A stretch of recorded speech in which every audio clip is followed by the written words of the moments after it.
হস্তশিল্প মেলা আগুনে পুড়ে ছাই হবার পরেও টনক নড়েনি মেলা কর্তৃপক্ষের।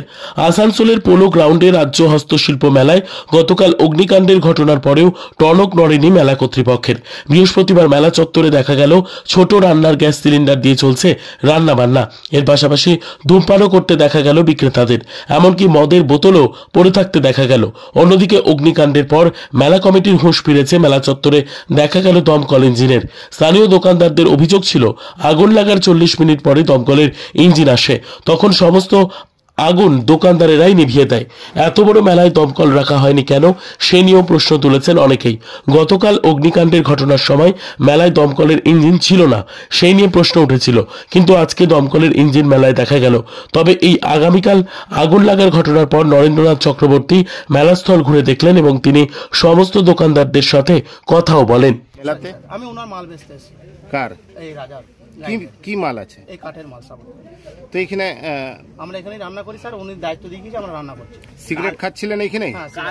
কালকে এখানে আগুন লেগেছে, আজকে তুমি এখানে মদ খাচ্ছো, সিগারেট খাচ্ছো। আজকে না কালকে ছিল, আমরা সিগারেটটা খেয়েছি, আমি স্বীকার করি। এই মদের বোতলটা কার? প্লাস্টিক আছে, সব খাচ্ছিল ওদের আছে। এখানে গ্যাস জ্বালাচ্ছে, এখানে প্লাস্টিক আছে, এটা আগুন লাগতে পারে। হ্যাঁ দাদা লাগতে পারে, কিন্তু আমি কি করব, আমাকে এখানে দায়িত্ব দিয়ে গেছে মালিক। আমার তো মালিক। কালকে এত বড় ঘটনা হলো, ওর পরেও আপনি প্লাস্টিকের নিচে আগুনটা জ্বালাচ্ছেন? অবশ্যই স্যার, ভুল হয়ে গেছে, কি বলবো বলুন। কি নাম তোমার? আমার নাম বাপ্পা। কি বাপ্পা? বাপ্পা হালদার। কোথা বাড়ি? আমার বাড়ি পূর্ব বর্ধমান, কাটোয়া। রান্না করা হচ্ছে মেলা চত্বরে, কালকে অগ্নিকাণ্ডে ঘটনা পড়ে রান্নাঘর করা আছে, যেখানে সেখানে তো করেনি তারা, তো রান্নাঘরে আমি তো দেখলাম স্টলেই তো করছে, মদ্যপান করছে। এটা কি তদন্ত করবেন আপনারা? করছে তো, বোতল এখনো রয়েছে এখানে। কি করে বলবো কে মদ্যপান করছে, রাত্রে বেলায় কোথায় বোতল ফেলছে? ফেলা আগুন রান্না করতে পারে, কোনো অসুবিধা আছে কিনা, ওদের দোকান ঠিক সময় খুলছে কিনা দেখাচ্ছি। বলছি কালকের ঘটনা শিল্পীদের মধ্যে কোনো আতঙ্ক দেখলেন? গতকালের আগুন লাগার ঘটনা শিল্পীদের মধ্যে কোনো কিছু বলেন? বলছে আজকে দেখা গেল গ্যাস। আপনি কি খোঁজ নিয়েছেন যে কালকে আগুন লেগেছিল? বলছে আজকে বাইরে দেখা যাচ্ছে গ্যাস সিলিন্ডার রান্না করছে এবং মদের বোতল বাইরে কাস্টমার মেলা চত্বরে আগুন লাগার পরে কি এটা করা যেতে পারে? মেলা গ্রাউন্ডের মধ্যে রান্না করতে, কিভাবে করছে তাহলে বাইরে ওই মেলা চত্বরে?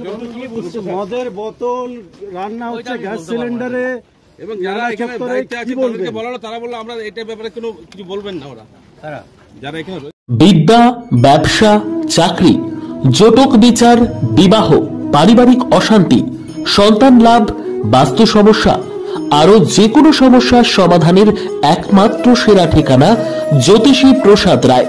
আর দেরি না করে আজই চলে আসুন প্রসাদ রায়ের কাছে। আমাদের ঠিকানা 5A/23 Sepco township, B zone, Durgapur, 713205। Phone number 7407250555, 9064620441, 8967696309।